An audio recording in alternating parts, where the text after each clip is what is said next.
ধান ব্যবসায়ী থেকে এমপি বনে যাওয়া রমেশ চন্দ্র সেন ব্যস্ত ছিলেন নিজের উন্নয়নে। জেলা আওয়ামী লীগের নির্বাহী কমিটির সদস্য হিসেবে দলে প্রবেশ করে হয়ে যান উপদেষ্টা মণ্ডলী ও সর্বোচ্চ নীতি নির্ধারণী ফোরাম সভাপতি মণ্ডলীর সদস্য। একাধিক মন্ত্রণালয়ের মন্ত্রী হয়ে ক্ষমতার অপব্যবহার করে তিনি ঠাকুরগাঁওয়ে গড়ে তোলেন ত্রাসের রাজত্ব। রমেশের নিয়োগ ও টেন্ডার বাণিজ্য এবং চাঁদাবাজি সহ নানা অপকর্মের অভিযোগ এখন স্থানীয়দের মুখে মুখে। ৫ আগস্ট ছাত্র জনতার অভ্যুত্থানে শেখ হাসিনা সরকারের পতনের মধ্যে দিয়ে অবসান হয় রমেশ রাজত্বেরও। ১৬ আগস্ট গ্রেপ্তার হন তিনি। বর্তমানে রয়েছেন কারাগারে। তবে রমেশ চন্দ্র সেনের সহধর্মিণী অঞ্জলি রানী সেনের দাবি, তার স্বামীর বিরুদ্ধে অপপ্রচার চালানো হচ্ছে। রমেশ চন্দ্র সেন ও তার স্বজনদের অনিয়ম ও দুর্নীতির বিরুদ্ধে সোচ্চার ছিলেন স্থানীয় সংবাদকর্মীরা। এতে ক্ষিপ্ত হয়ে তিনি স্থানীয় সংবাদকর্মীদের বিরুদ্ধে তথ্য প্রযুক্তি ও ডিজিটাল নিরাপত্তা আইনে একাধিক মামলা দিয়েছেন। করোনাকালীন হাসপাতালে খাবারের অনিয়ম নিয়ে প্রতিবেদন করায় রমেশের নির্দেশে কয়েকজন স্থানীয় সংবাদকর্মীর বিরুদ্ধে ডিজিটাল নিরাপত্তা আইনে মামলা দেয়া হয়। এখনও তারা ওই মামলায় আদালতে হাজিরা দিয়ে যাচ্ছেন। নাম গোপন রাখার শর্তে জেলা আওয়ামী লীগের এক নেতা বলেন, এমন কোনো অপরাধ নেই যা রমেশ চন্দ্র সেন করেননি।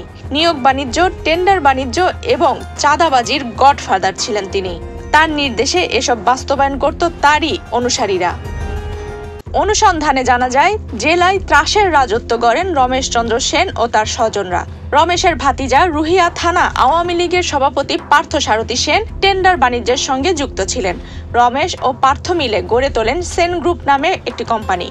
রমেশ যখন পানি সম্পদ মন্ত্রী ছিলেন, ওই সময় মন্ত্রণালয়ের সব ঠিকাদারির কাজ বাগিয়ে নিয়ে হাজার হাজার কোটি টাকা হাতিয়ে নেন রমেশ এবং পার্থ। এছাড়াও কয়েক কোটি টাকা ব্যয়ে জেলার রুহিয়া এলাকায় গড়ে তোলেন রাইস মিল। রমেশের ভাই অনিল চন্দ্র সেন ছিলেন রুহিয়া পশ্চিম ইউনিয়ন পরিষদের চেয়ারম্যান ও থানা আওয়ামী লীগের সহসভাপতি। অনিলের কথাতেই রুহিয়া থানা থেকে শুরু করে সব দপ্তরের কাজ হতো।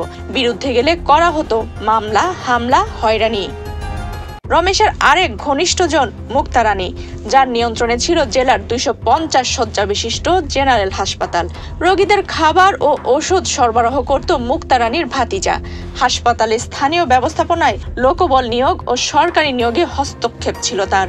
রমেশের ছত্রছায়ায় থেকে হাসপাতালের আয়া থেকে মুক্তা রানী রাতারাতি কোটিপতি বনে যান বলে অভিযোগ রয়েছে। রমেশ চন্দ্র সেন কারাগারে থাকা এসব অভিযোগের বিষয়ে তার কোনো বক্তব্য জানা সম্ভব হয়নি। অভিযুক্ত অন্যরাও বিভিন্ন মামলার আসামি ও পলাতক থাকায় তাদের বক্তব্যও নেওয়া সম্ভব হয়নি। আফসানা রিপা, বাংলাদেশ প্রতিদিন।